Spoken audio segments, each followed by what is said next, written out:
This is your ultimate stop for everything sports. The Golden State Media Concepts Sports Podcast. Should I say more? From the NFL, MLB, the NBA to MMA, it's all in here. The Golden State Media Concepts Sports Podcast. Listen now.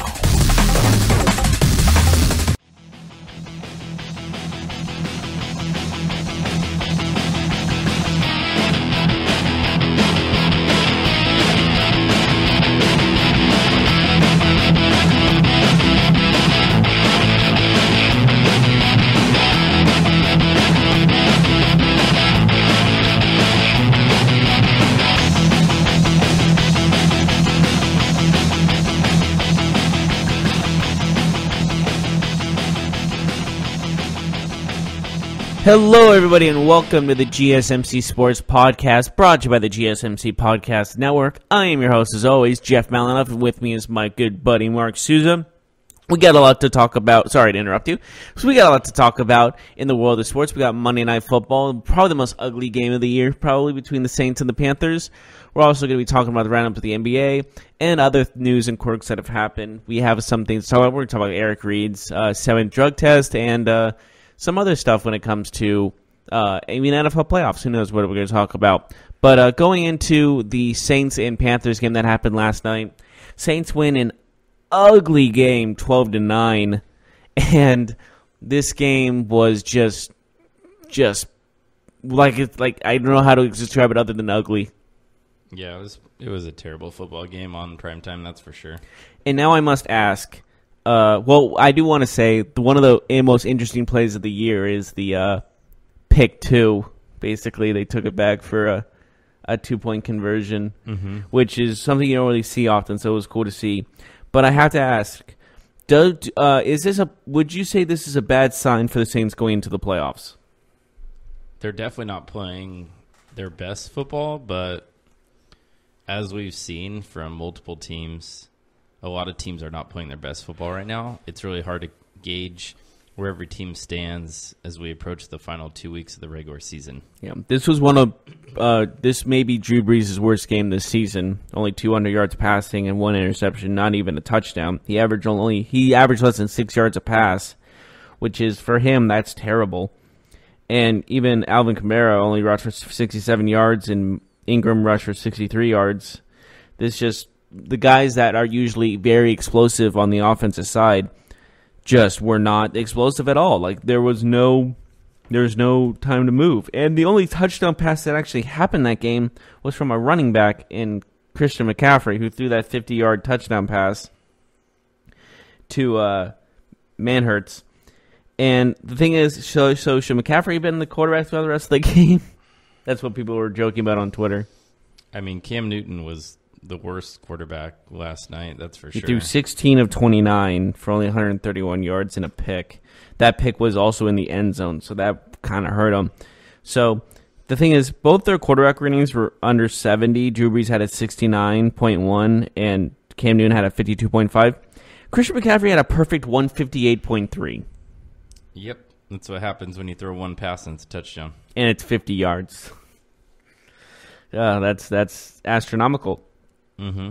And even Moore had a pretty good game. DJ Moore, he had a big 22-yard rush. That was pretty cool in my opinion. Mm-hmm.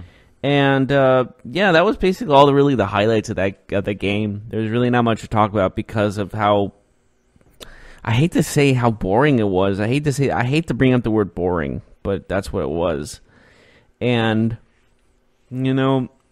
this brings me concern because a lot of these teams that look to be Super Bowl contenders played terrible. Yep, and that's something is that a cause for concern for a lot of those teams? I would say so.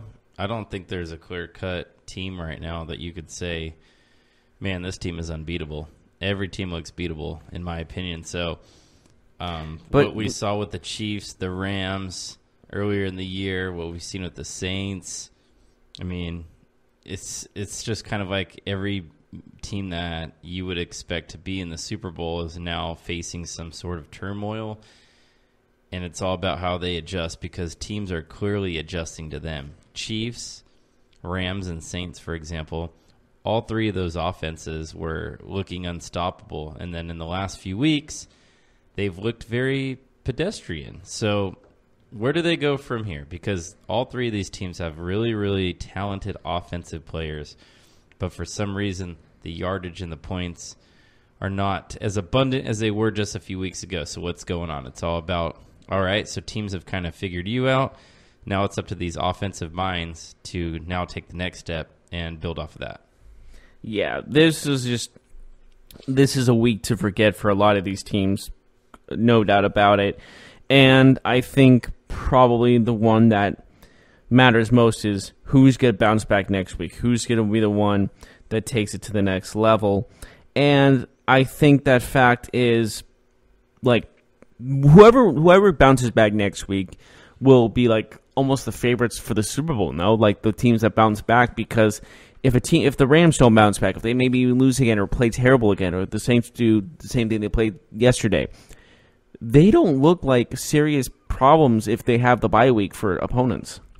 Thing about the Rams is that their last two games aren't really going to tell us anything because they play the Cardinals and the 49ers, their last two. I mean, we all expect them to put up points, right? It helps them with their bye week to get a first-round bye, but overall it doesn't help them get better after this pretty embarrassing loss to the Eagles. The Saints are sitting in a good position, though, because if they do get first-round bye plus home field advantage throughout the playoffs, it's going to be really hard for them to lose one or two games before they reach the Super Bowl, because I think of all the teams that are in the hunt right now, they probably have the best home field advantage of all the teams, at least in the NFC.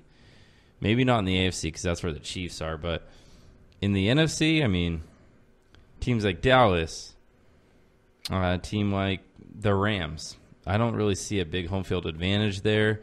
Plus, Chicago, I would say that would be an advantage because of the weather, because of what it would take to go into Chicago to beat that defense and things like that. But they're probably not going to host a NFC Championship game. That's a game that the Saints won't have to travel to. They would host that game if those two teams matched up. So I don't know. Even though the Saints won ugly, I still think that they're in the driver's seat in the NFC. Yeah, absolutely. And there's not many people that could be in the driver's seat in the NFC at the moment besides a couple of teams, wouldn't you say? I mean, the Rams, the Saints, and the Bears are the only. Bears. Those are the only three teams I can say can be in the driver's seat, have their license. The rest are still under 16. Mm-hmm. You know what I mean? So it's like it's one of those instances where you gotta just go with the punches. And there was some heavy blows this week for a lot of teams, a lot of great teams, supposedly great teams. So we have to see how they bounce back, like we said before, but. The question is, does this also hurt Drew Brees' MVP candidacy? He's been tumbling in the MVP voting for the last couple weeks, but at the same time, I would say Mahomes has been struggling to be the number one player that we would just say slam dunk, he's the MVP. You know who's gaining a lot of steam? Phillip Rivers. Yes, he has. Phillip Rivers, I would say, is in the top three for sure, and you could him, argue Mahomes, and Brees. You could actually argue he's number one. Oh, yes, you can. Because how he play. Yeah, I can agree with that. I think the last 2 weeks of the NFL season will really determine who wins this award, but I would say that. But it's funny because halfway through the season, other than Brees and Mahomes, you'd say Gurley, you'd say Thielen, and both those players I think have fallen off. So it's... I think Rivers might, like if it was a horse race, Rivers might be, he's like in the back right now, but he's passing some people and he's trying to make that kick down the final stretch, if you know what I mean. So yeah, and he could pass. It might be a photo finish. He might finish second or third, but he's coming.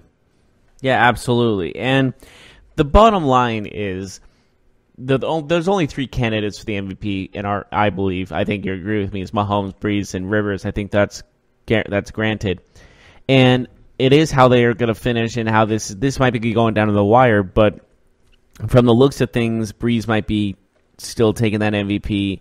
Could be also Mahomes, but it might be just based on reputation when it comes down to it. Mm-hmm. That's why I think Brees might be getting it. in the long run. Yeah, no, I think he has the advantage there. I do think that he has the Lifetime Achievement Award, quote-unquote, advantage, where he hasn't won it yet.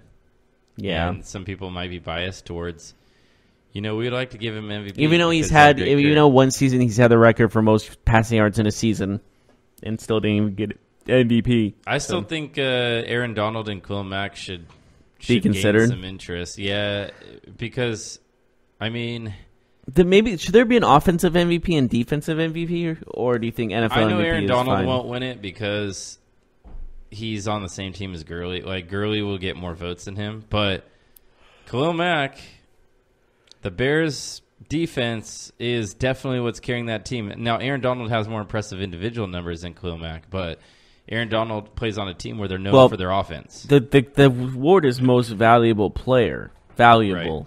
So, who's more valuable to a team, to Darnold or Mack? And I think Mack is more valuable to the Bears than Donald is for the Rams, personally. It's arguable. Yeah, but it's the fact is that Khalil Mack plays for the Bears, which are known as a defensive team. The Bears. And they've been winning with their defense more than their offense, whereas the Rams are basically the greatest show on turf, I guess you could say. Artificial turf. Well, now they're on grass, so yeah. Part 2, but that's how we see the Rams. Like, when you think of the Rams, you think, okay, they're going to score a lot of points. Todd Gurley, Goff with all those receivers. So, but with the Bears, they're definitely, and the Bears just as a franchise. Like, when you think of the Chicago Bears, like, if somebody asks you to describe the Chicago Bears, somebody who doesn't follow football or something like that, you would probably allude to terms like monsters of the Midway, a tough physical team. Do you ever get why they were called Midway? I honestly thought it was because of the video game company Midway. That's not a thing anymore. I have no idea. It's something to do with Midway in Chicago, I'm Maybe. assuming. But anyways, the Bears are not known for having any great offenses throughout their history. Yes, they had Walter Payton, but they've never been regarded as, like, when you think of, like, the Packers, even with him, Brett they Favre were and Aaron Rodgers, right? They've never had, like, a quarterback. The Bears have never had a quarterback that is like Jim McMahon. Joe Montana, Jim McMahon is the only one that's, like, known, and he's not even that good compared to those guys, in my opinion. Although, how about UCLA legend Cade McNown? You remember him? No. I do. He was terrible, but he was, like, supposed to be the next Steve Young, man. Left-handed, could scramble a little bit. I always feel bad for players that are compared to legends and be like Hall of Famers, because you're living to expectations that no one can live up to. You know what I mean? Just like, I don't know. I just think personally that it's too much when you compare someone that early. It's like, this is the next Joe Montana. You're cheating the dude's career. Mm-hmm. That's just how I see it. So Breeze and Peyton, with that win last night, they climbed number 2 on the all-time list in terms of most quarterback-coach combo wins. So they're the duo that has the second most wins in history. Do you know who number 1 is? Let me get. Is it Lombardi and Starr? Should be pretty obvious. Is it Favre? Wait, who is it? More obvious. More obvious. The coach and the player, the coach and the quarterback, they have the most wins as a combo and as a duo. Breeze and Peyton? They're number 2. I just said that. Belichick and Brady. Got it. And who did Breeze and Peyton just pass yesterday with that win? Who did they just pass? They were number 3 until. Did I already say them? No, you haven't. Really? No, definitely have not. Oh, is it something way back when? No. Oh. No, absolutely not.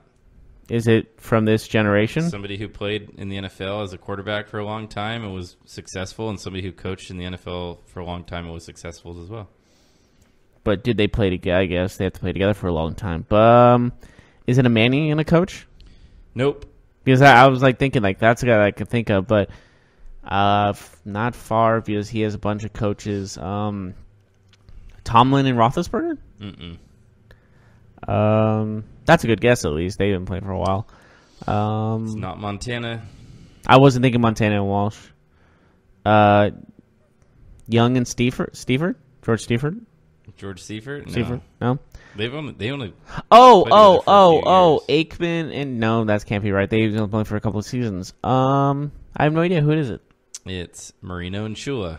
That's okay. That makes more sense. Mm-hmm. I forgot Marino was in the Shula era.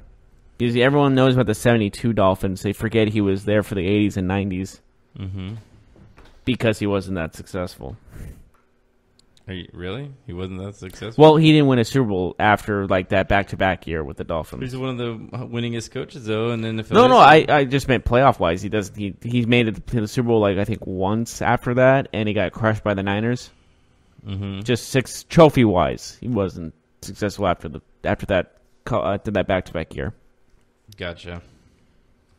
Yep. So as for the Panthers now, their season's over. Obviously, it was probably over before this game started. Yeah, that was I really liked watching Luke Kuechly last night, though, call out basically what was going on.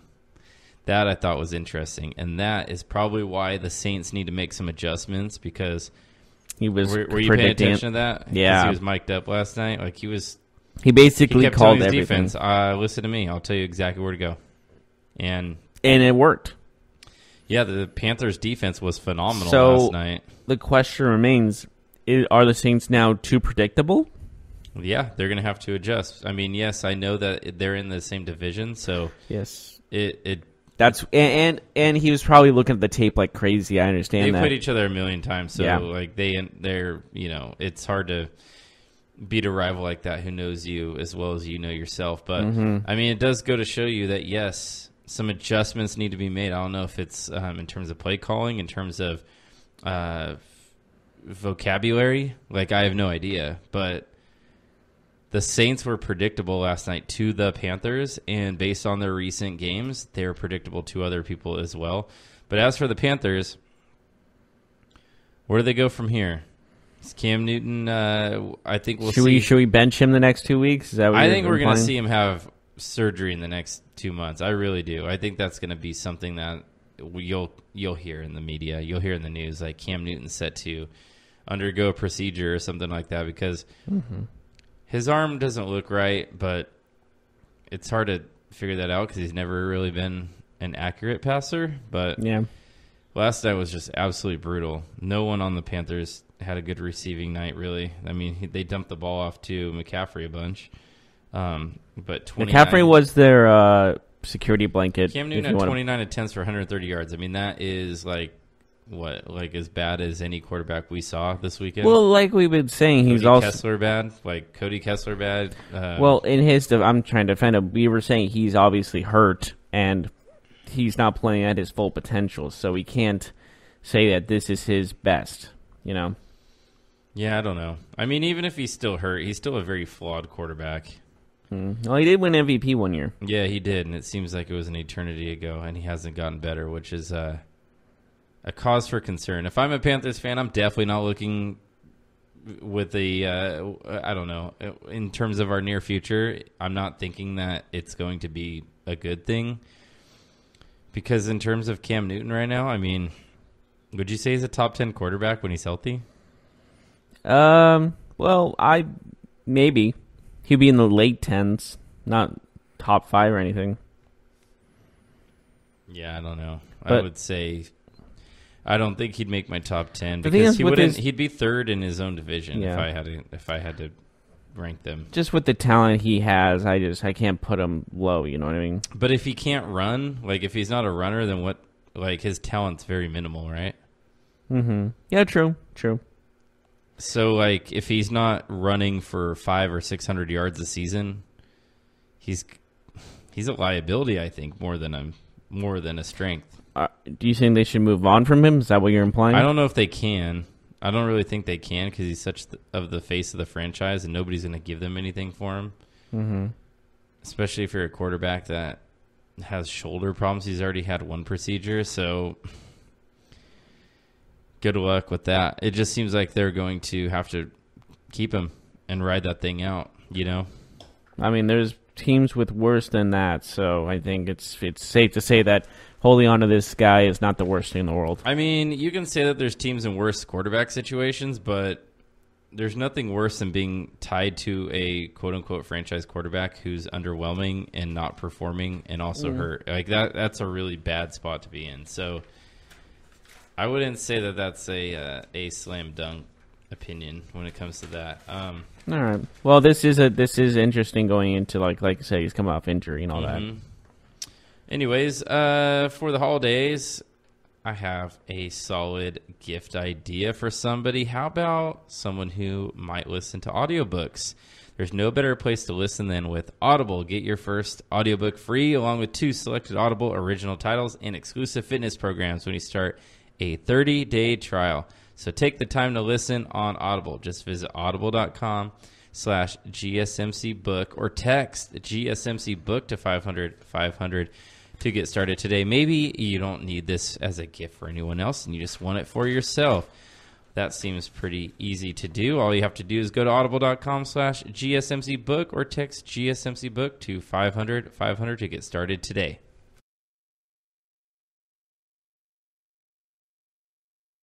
What happens to your decision-making when you drink? Well, after one drink, you feel confident. A few more, and calling your ex at 1 a.m. seems like a great idea. And you're pretty sure the secret to a great taco is 4-day-old macaroni. The bottom line, drunk you doesn't make great decisions. So you're risking a DUI or worse if you count on him to get you home. Plan before you party. Get home safe. Brought to you by Washington.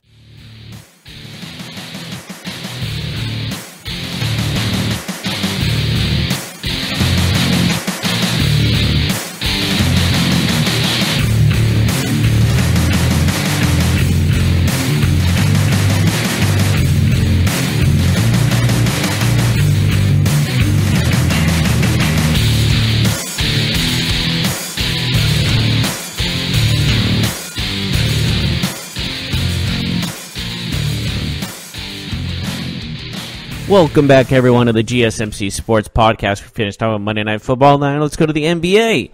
I think the matter of first things first is we had a little fight between the Bulls and Thunder? Yes, thank you. I just completely blanked right now. So what happened? Well, the thing is, there was a little push by, was it Chris Dunn? Yes. To Russell Westbrook. And then Lopez came out of nowhere and started pushing Jeremy people. Grant. Was it Jeremy Grant that got in his face? Jeremy Grant. There were so many bodies, you could barely tell who was in there. And then Lopez headbutted Jeremy Grant. Yeah. Well, he shoved his head into him. He didn't, full on headbutt him. And then they got into they were in the courtside area where the fans were. Said? What? He said I didn't headbutt him, I pushed my head into his face. You think that's how he described it? Probably not, but... he didn't get ejected for it. Well, no. That's kind of funny. But he seemed angry. I don't know how you don't get ejected for that after they review it. That seems silly. Yeah, he was the one that initiated full-on headbutt. Yeah. I felt bad for the courtside fans because they had Lopez on their lap. That's what they paid for, man. For Lopez to be on their lap? No. They paid for Westbrook. Intimate action. They got it. They got exactly what they paid for. Lopez was so angry. I don't really know why. Well, Grant was getting in Dunn's face. I can tell you why. Because they're 7-24. He's probably not happy all the time. This is true. They're probably the worst team in the East. Maybe not record wise. They might be record wise. I'm not sure who could be worse. They're probably the worst team. Yeah. They're probably the worst team in basketball, to be honest with you. No, the Suns have something to beg to differ, but I would say Booker. At least they have the Suns in a 7-game series for sure. Well, I think Booker would just take over. No. Yeah, well, I mean, the Suns are definitely the better team. They might have the worst record, but Booker's also missed a lot of games. Plus, they're in the Suns West. Play in the West. Yeah, I mean, I would say in a 7-game series, the Suns would beat the Bulls for sure. 4-2. Oh, so in 6. They should let them play. Yeah. Loser gets the first. They should have a losers bracket. Winner gets the first overall pick.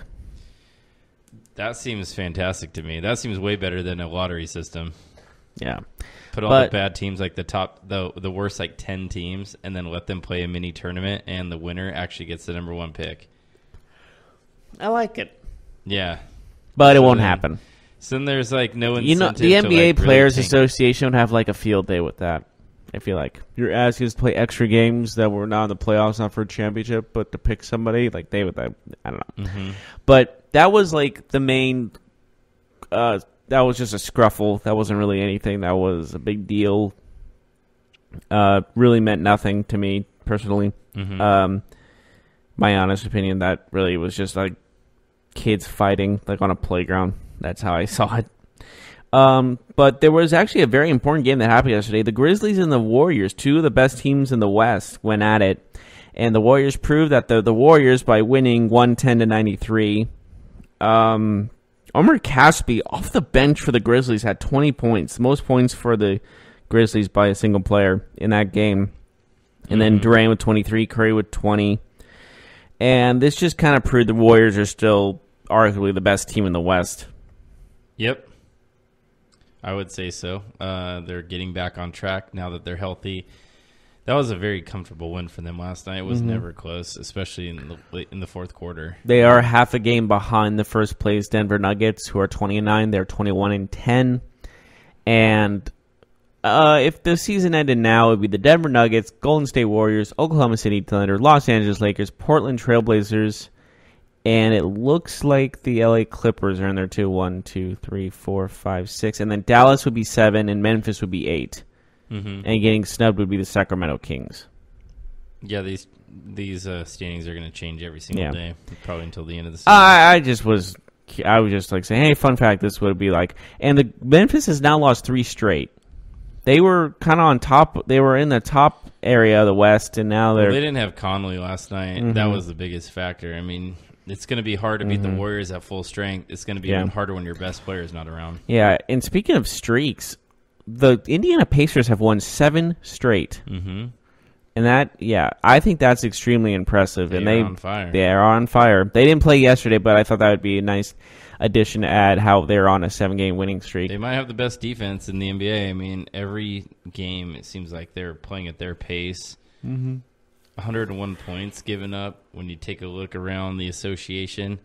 Denver, they're at 102.9, but even that number's increased. Indiana, though, I tell you, they might be the toughest team to break down defensively. So 7 in a row, 8 of their last 10. They're ascending. And you know what? They're only 2 games behind Toronto for the lead in the East overall, which is kind of crazy. Well, let's go from bad to worse. As the Suns won a game. They won a game by 18 points, 128-110, but it was against the New York Knicks. Yep. Booker with 38 points, 7 rebounds, 2 assists. It really shows he's carrying this team. Is that okay to say?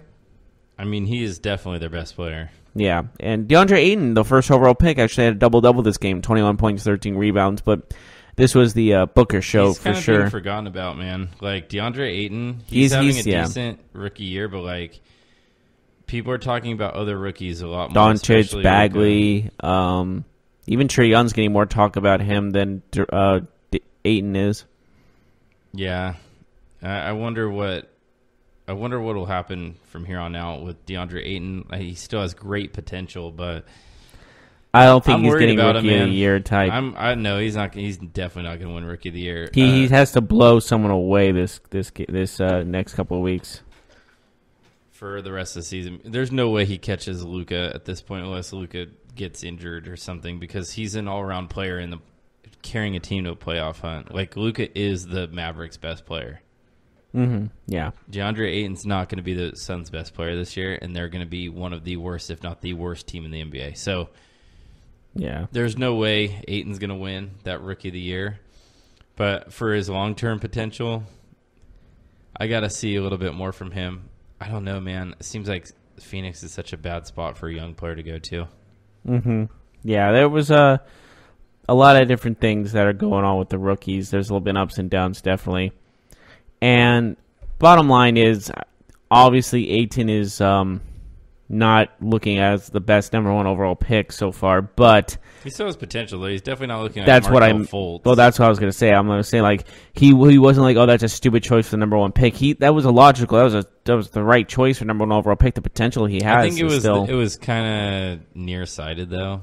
I mean, like, I get it, but like the whole Arizona connection. I think it was like almost like when the Lakers took Lonzo Ball. Like, there was a better player available, but they got caught up in, like... the hype? Oh, he's from here, and, like... Well, there was also... he kind of fits. Probably LeVar Ball won't stop talking, and that was probably... I don't know if that had anything to do with it. Probably didn't, but it was one of those things where, like, okay, we get it. He's going to the Lakers. Teams just like... shut it. Teams, I think, make decisions out of fear sometimes. Like, maybe Ayton was the best player that they had on their board. Maybe he was, but... For me, it seems like Phoenix made that decision early on in the process because they couldn't bear to not pick him, and him ending up being one of the greatest of all time. You know what I mean? And it's like, oh, we didn't take the kid in our own backyard, and he ends up being one of the, like, I think. Well, how many times have we seen that where a team passes on a guy and he becomes one of the greatest players of all time? Or not all time, but like becomes greater than what they got picked. I mean, all the time, yeah. Yeah, all the time. Yeah. You don't know. The thing is, you don't know. Mm-hmm. So, But I am biased because I was heavy on the Luka train. You were heavy on the Luka train. I mean, that's for sure. You said he should have gone first. Everybody and anybody who would listen that Luka Doncic was going to be a great NBA player, and you know all the people that were like, "Oh, well, he's from Europe. Like European players don't usually do well." And it's, man, this kid has been playing professional ball before he was 18, and he's been doing really well. Like, you really trying to tell me that he's not going to come over here and light it up? Like, he's playing against professionals. But the thing has always been... Yeah, there's a stigma, and it's dumb, you know? Like, it is. College basketball in the U.S. is not as tough as international professional basketball. Because the guys over in Europe are real pros. They're men. They're 25. They're 30. I'm sorry, man. He wasn't picked first. We got to move on. You have to move on from it. It's over. It's just funny. It's like you're getting over an ex or something. It's just funny what sports fans convince themselves of. Oh, he didn't play in the U.S., so it's definitely not as tough as this freshman playing at Duke. Like, oh, yeah. Okay. Anyways, yeah, let's go on to the next games. Let's see. What else was there that was important? Trailblazers and Clippers had a high-scoring game, 131-127. The Trailblazers take it with Damian Lillard with 39 points. And there was talk about him, like, there was rumors of saying maybe it's time to move on from Damian Lillard, the Trailblazers. I think he proved them wrong with this performance for sure. But he wasn't. He was not in the West. He was not the only one with 39 points. Harris from the Clippers had 39 points himself with 11 rebounds, so he had a double-double. But it wasn't enough as the Clippers fall to the Trailblazers. But I still say the Clippers are a dangerous team in the West. Can't believe I just said that. It's weird to say that, isn't it? Look at the West right now. Portland's sitting at the 5, and then you go all the way to, let's see, number 11. 1 game, 2 games? It's 1.5. Yeah. So these, I wonder. I'm dead even the serious Utah about this. Jazz, who are second to last in the West, have 14 wins. They're only 3 games behind. Too. I wonder how many days there will actually be in the calendar year where the West doesn't change standings. Like, I don't know how many days were from one day to the next. If there's games being played, that it won't change at all. You mean like not one spot like moves? Yeah, like 10 games in the NBA happen, and then the next day you look and the standings in the West are exactly the same as they were the day before. Like, I would bet there's not too many of those. No, I don't think so either. And you're looking at the Utah Jazz are only 6 games behind the first place Nuggets, and they are in second to last place in the West. Mm-hmm. That's truly remarkable. And the Spurs are playing really well, too. They have their 16 win. They were at that point also. Now they're back up in the hunt. Like, any team from the West, except for the Suns, can make the playoffs. Yeah, absolutely. The next month will be... And then you look at the East, man. I mean, I know there's 4 teams with 20 wins or more, but the rest is I don't know, like after the Celtics 18-11 record, it goes down to 14. It drops like a rock.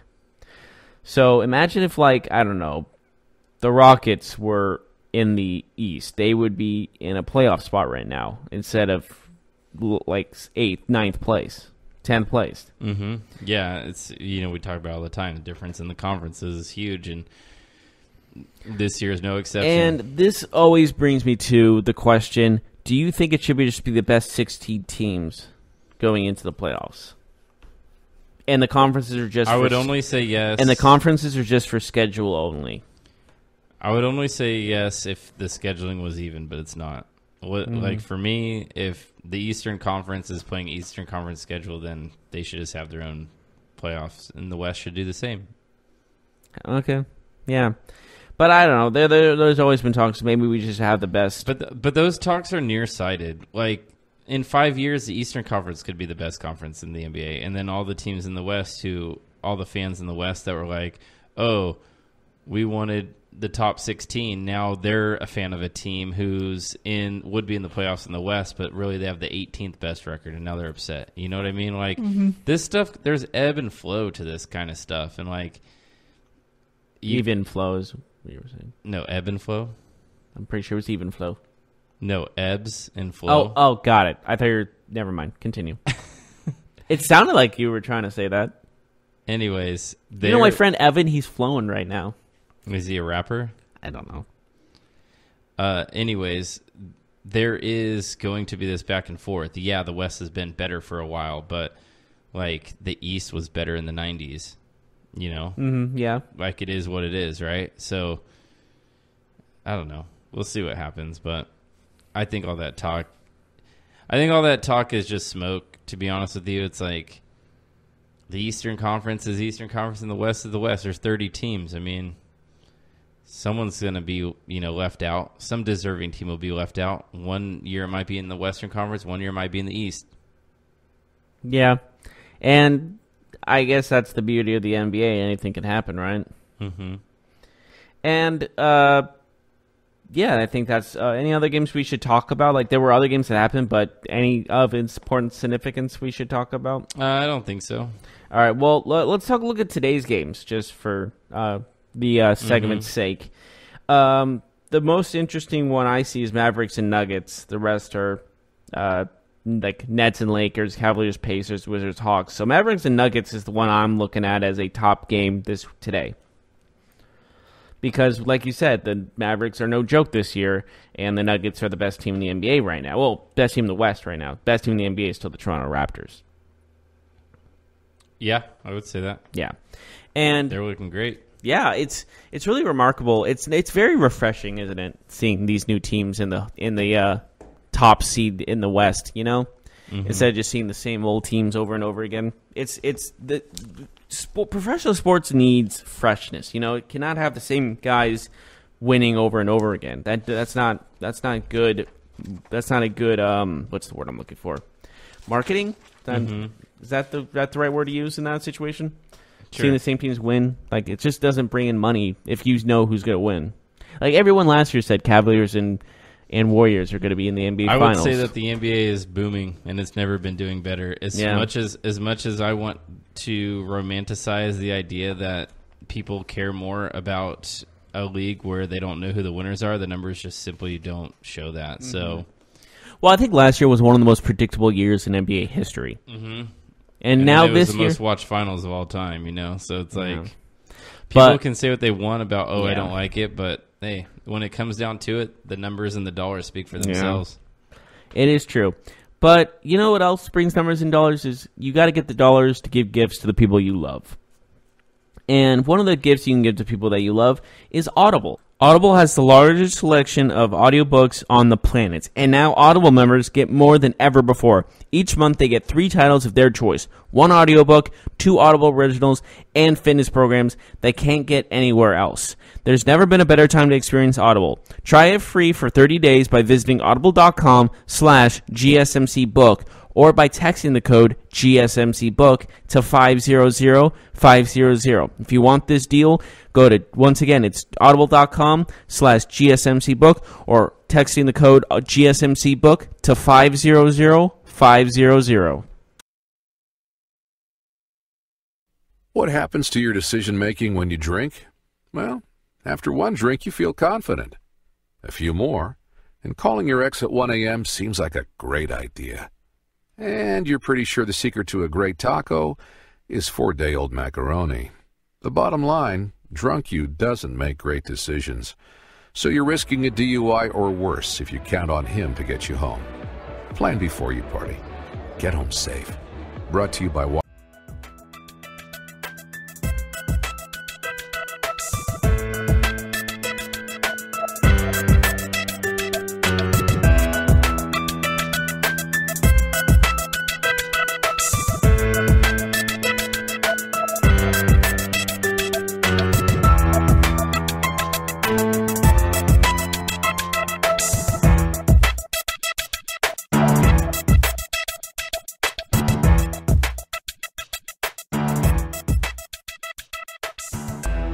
Welcome back, everyone, to the GSMC Sports Podcast. We finished our NBA roundup.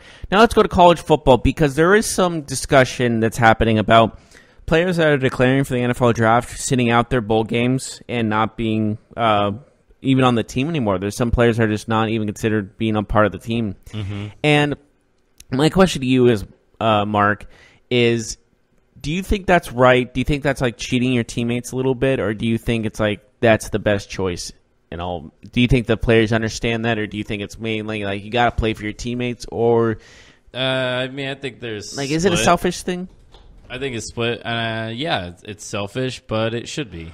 Mm-hmm. I mean, are you looking out for your career, your health, or are you looking out for, I don't know, 87 other teammates' careers and health? Right? Yeah, it's selfish, but you went to that school for selfish reasons, right? Yeah. You accepted that scholarship for selfish reasons. You're trying to go to the pros for selfish reasons. Do you get paid to play college? You don't. Yeah. I don't see any problem with it. I'll say that over and over again. If a player decides that he will not play in a, and I say meaningless because I'm talking about like, if you're going to the college football playoffs or one of the major bowl games, I think that's a little bit different. Mm-hmm. But if you're playing in the Boca Raton Bowl and you have a chance to be a first-round pick, I'm not playing. Sorry. Yeah, I get what you're saying. I think the bottom line of that is when you look at it, it's all about, like, if they play in those games, they could get injured and they could not even be eligible like for the draft. And there's other, like you were saying, there's other aspects of it that's not a part of the game itself, but it's more just about their future and contracts and money and supporting themselves in the future financially. I use Jalen Smith, linebacker of the Cowboys, as an example. He was a Notre Dame linebacker who was regarded as a top 10 draft pick the year that he was drafted. Notre Dame, the year that he was a senior, they played in some meaningless bowl game. I want to say it was like the Pinstripe Bowl or something like that. And cool name, by the way. He got severely injured, and it took him until this year, basically, to get his career back on track. Like, he did okay last year, but he couldn't play for a while. He had medical conditions that stemmed from his injury that were harming him when it came to rehab and stuff like that. And I feel like he's a perfect example. Is he a good NFL player? He absolutely is. Did his career get affected by that? It absolutely did. That injury maybe limited his potential, but also it's going to limit the amount of money he's going to make, because when he becomes a free agent, when he negotiates, the team's always going to be like, hey, remember when you suffered that bad injury? We're not sure that your leg is going to hold up or something like that. Like, that injury will affect his career, period, even though he's made what looks to be a full recovery. Yeah, I get what you're saying. It's a huge problem. And you can also think about it when you think of like the NCAA playoffs too. Mm-hmm. The NCAA March Madness tournament. And bottom line is Yeah, basketball's a little different though, but I understand where you're going with this. Yeah, it could happen anytime. Football's just such a violent sport. It is a very violent sport. I get it. Like basketball, we've seen some gruesome injuries on a basketball court. Don't get me wrong. You just talked about NCAA. It reminds me of what's the kid Ware from Louisville? Oh, Kevin Ware? Yeah, and then we've seen other injuries, other bad injuries, but that was probably the most thing. nastiest injury of all time. But granted, what I was trying to say is just I know they're like if they were getting paid in the NCAA, like I'm not on either side of that spectrum. I would like say they would play in the bowl games, but since they don't, it's one of those things where it's like I'm not getting paid, and if I play this game, it could affect my pay in professional sports. So I get it, but I also understand the other spectrum of where like play for your teammates, play for your school, integrity move. Don't you? Well, yeah, but I mean, also a lot of times these bowl games are a last chance for a kid to showcase his ability. Where like maybe he's not a first round pick, but this game could move them into. Let's put it this way: would you be surprised if Aaron Rodgers or Cam Newton were benched for the final 2 weeks of the season in the NFL? Would you be surprised? No. Do you think it would be smart for those teams to bench those quarterbacks and protect them from, I don't know, further injuries and preserve them? Yeah, but there was like nothing to play for in that circumstance. Right. And there's technically something to play for in these college bowl games. Only if you believe that 75 bowl games mean something. If you think 5 or 6 some schools don't have no chance in a national championship, so yeah, sometimes. Right, but I mean, let's be honest. Most of these bowl games don't mean anything. True. I mean, we're talking about, like, unless you play in one of the top 5 or 6 bowl games plus the 2 playoff games plus the national championship, I mean, what are we really doing here, right? So let me ask you, if you were a first-round pick, would you play in the Boca Raton Bowl tonight? Depends on what... If you knew you were a first-round pick, like you knew, like let's say you were a Josh Allen or let's say Ohio State sucked this year and Nick Bosa actually played, and then he was like, yeah, I'm going to make a business decision. Would you play if you were one of those top upper echelon players? It would definitely be a conversation I would have with my coaches. So, like, it's also a very rare thing, too. We can't act like every player that's going to the draft sits out. It's really only limited, like, maybe 30 to 40 players, right? Well, the players that are projected first-round draft picks. Seniors, yeah, and things like that. Or juniors that are projected to be a high pick, yeah. Mm-hmm. It's for special occasions, I would say. But it's happening more often. That's the thing, is what I'm bringing up. It will happen more and more often, too. Mm-hmm. The more they add bowl games, the more that data comes out that talks about concussions and long-term effects of playing football, the more you'll see players preserve their bodies, not just in college, but in the NFL as well. I mean, nobody would bat an eye. No Packer fan would bat an eye if the Packers said, hey, you know what? Aaron Rodgers is our guy, but we don't want him hurting his knee or even putting him out there for a chance of getting injured any further since this is the lost season. Nobody will say, oh, Aaron Rodgers doesn't care about the team. He's not a team player. He's not a team guy. Like, you know what I mean? Like, but that is a coach's decision, not a player's decision. Well, what if Aaron Rodgers made that decision? What if he's like, look, my knee's hurt, and I don't think I know that I want to play. I think there will be like a little bit of a 50-50 there then. Because I think then some or fans... if Cam Newton came out today and was like, look, my shoulder is not right, and I need to get this checked out, and I'm just probably adding See, there's more always going to be two different sides of this. You know, there's going to be those traditional fans who play every game like it matters, like it's your last, blah, blah, blah. And then there's also the ones like you got to take care of yourself so when the time actually comes, when the games matter, you are healthy and you can play. There's always going to be two sides to it. It's never going to be one side is the obvious choice.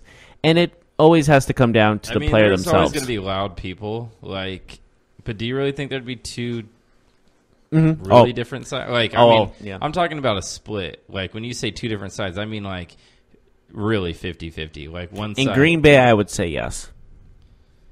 I don't know. All right. Green Bay fans are kind of crazy. Sure, they're very passionate, but I mean, if Aaron Rodgers said, hey, I plan on playing 4 or 5 more years, but my knee's really injured and I should probably not take any unnecessary hits.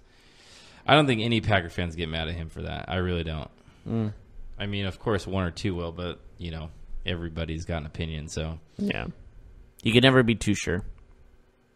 Anything else we should discuss in this segment while we're at it? No, I think that's it. Okay, cool. We'll take a short break again, and when we come back, we'll be talking about other news and corps we missed and discuss those when we get back to you.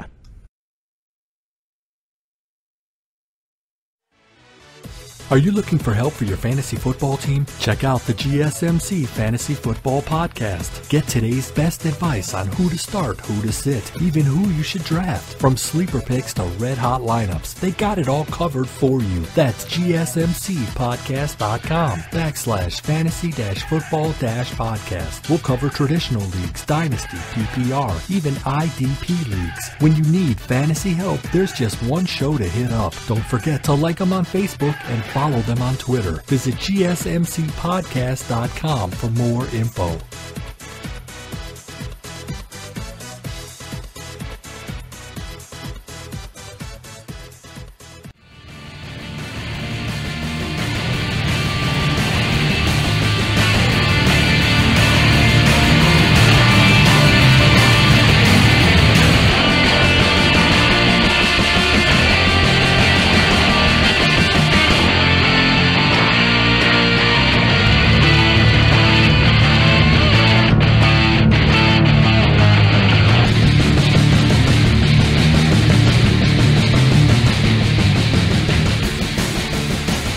Welcome back, everyone, to the final segment of the GSMC Sports Podcast. We're on our final stretch here.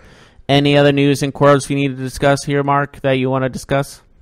I think you want to talk about Eric Reed. Yes, he has his 7th random drug test in, 2 months with the team? Not even?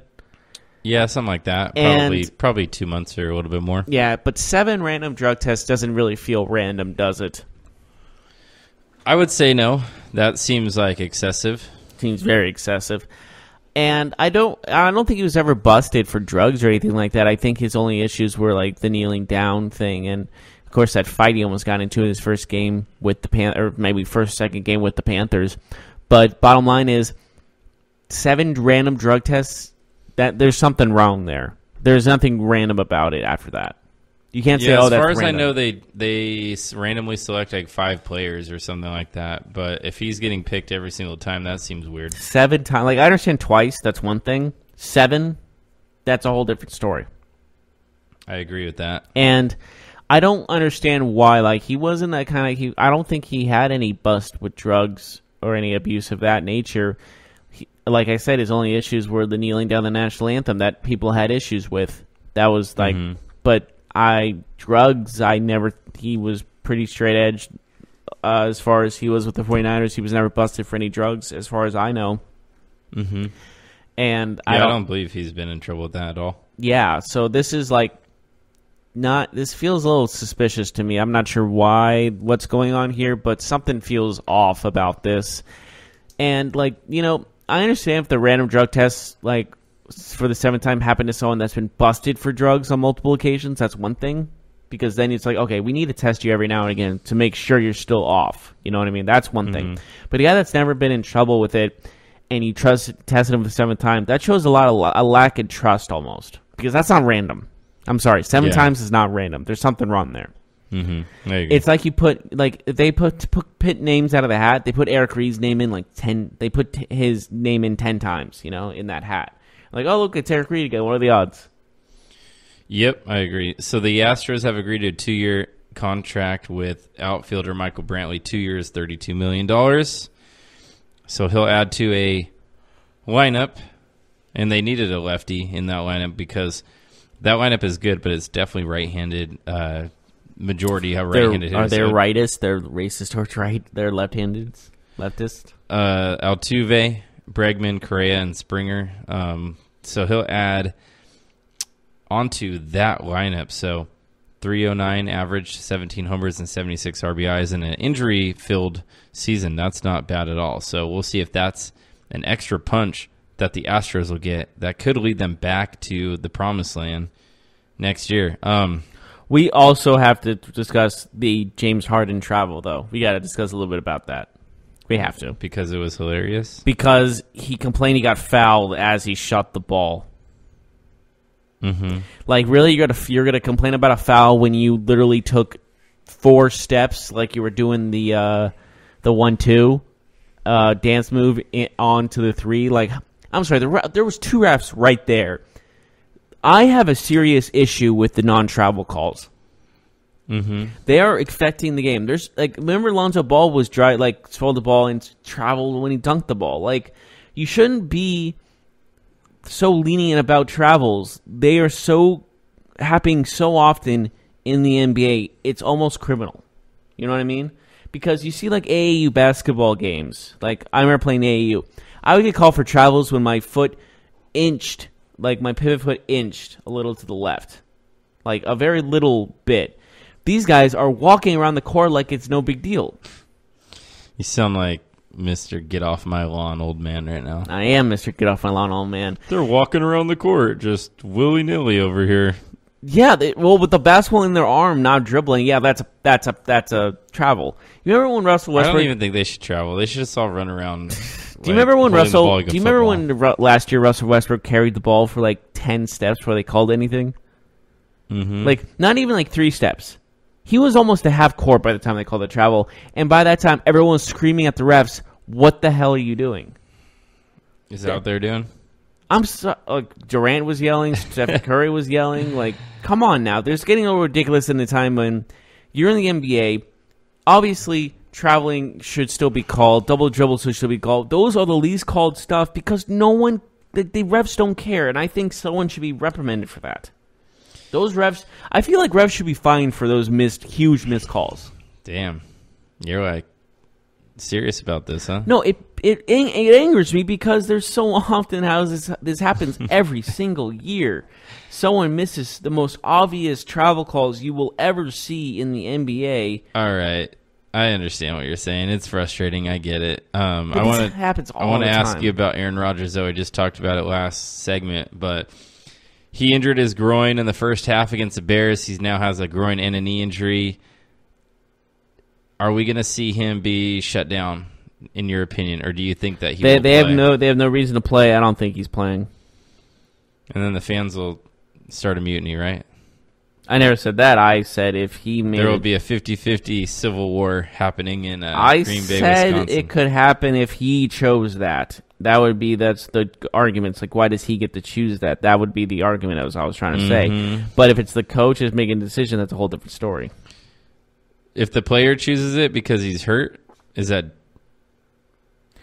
different, though, than if he just chooses it because he's trying to prevent himself from getting hurt? If he's hurt, then yeah, that's one what thing. if the player is yeah, medically they say I can play, but I know that I'm struggling with this. This doesn't feel right. And it's all what's the word I'm looking for? It's all hypothetical. But Todd Gurley is day-to-day. Knee inflammation. He had knee issues on Sunday for sure. He was out of the line. He was out of the game for some time. And there are some serious issues when your player like that is hurt before the beginning of the playoffs. So there's always a lot of question marks right now for a lot of the key players in the NFL. And then in World Soccer news, Manchester United coach Jose Mourinho has been fired. He has been sacked, as they like to call it.